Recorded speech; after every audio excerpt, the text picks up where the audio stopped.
Allez, bonjour l'Alliance, c'est Yo. Bah écoutez, aujourd'hui on va se faire une petite vidéo sur les objets de construction.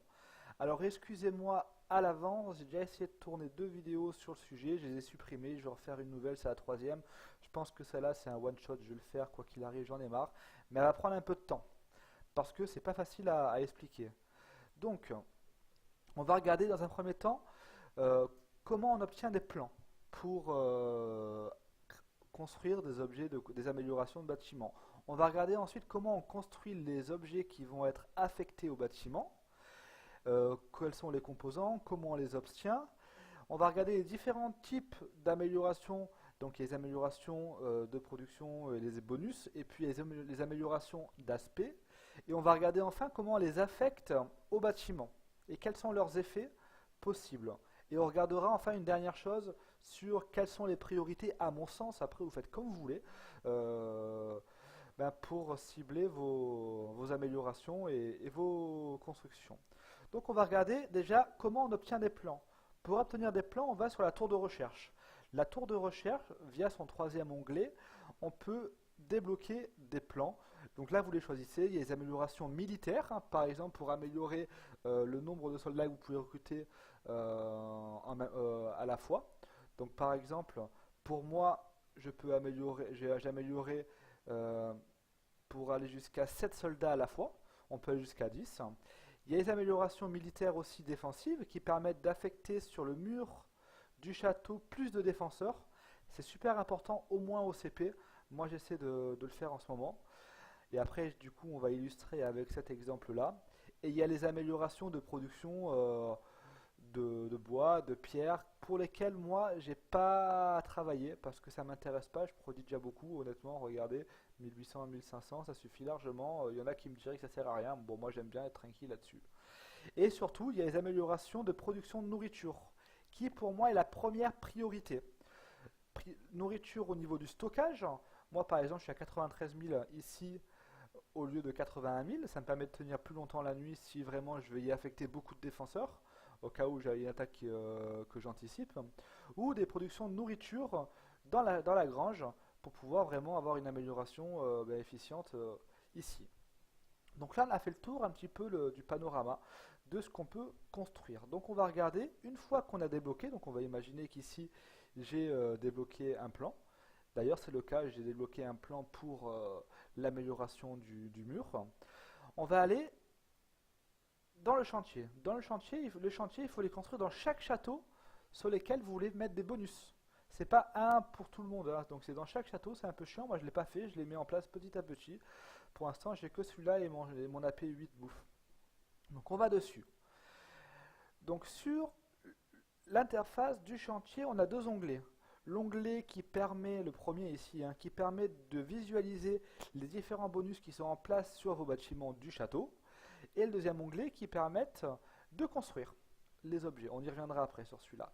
Donc le premier onglet, on voit que sur chaque bâtiment qui est présent, ils sont tous listés là, on peut avoir deux couleurs, deux slots. Le premier slot, c'est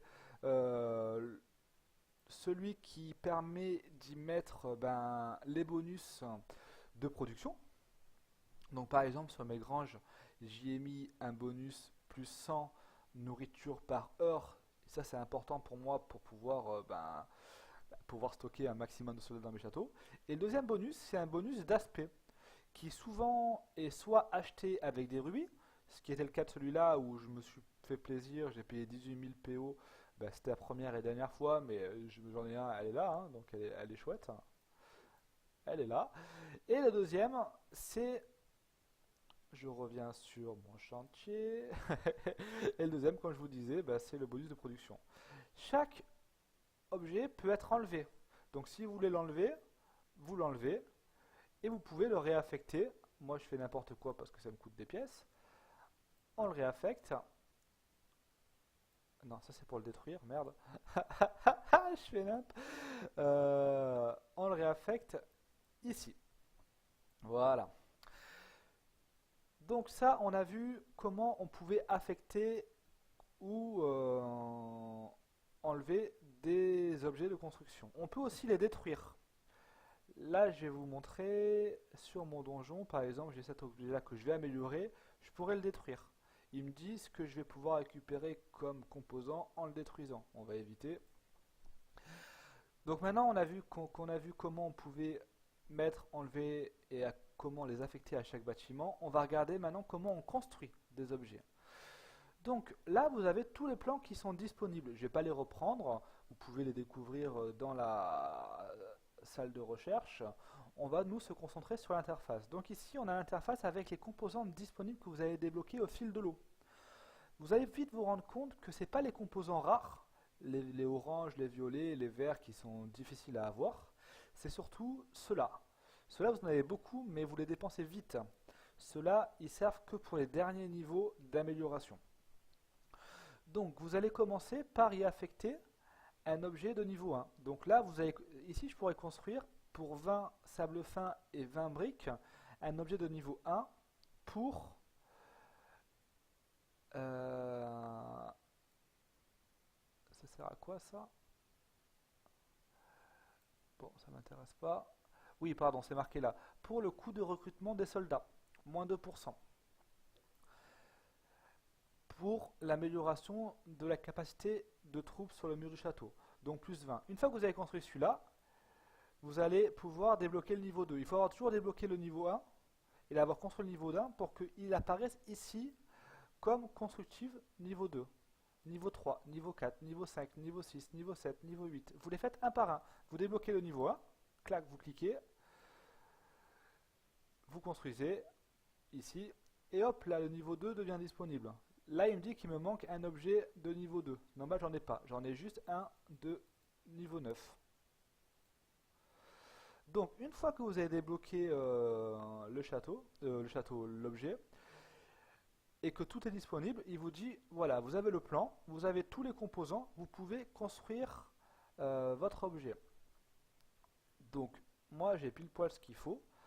Donc je vais améliorer la capacité de troupes sur le mur du château à plus 55. C'est la meilleure amélioration, donc ça demande du orange, du violet, etc. Et on fabrique. Toc. Donc ça me prend les composants ici. Ça met quelques secondes. Et j'ai l'objet. Comment je le sais? Ben, je retourne dans mon donjon et on voit que j'ai un objet qui est au niveau maximum que je vais affecter comme un bonus principal pour mon château.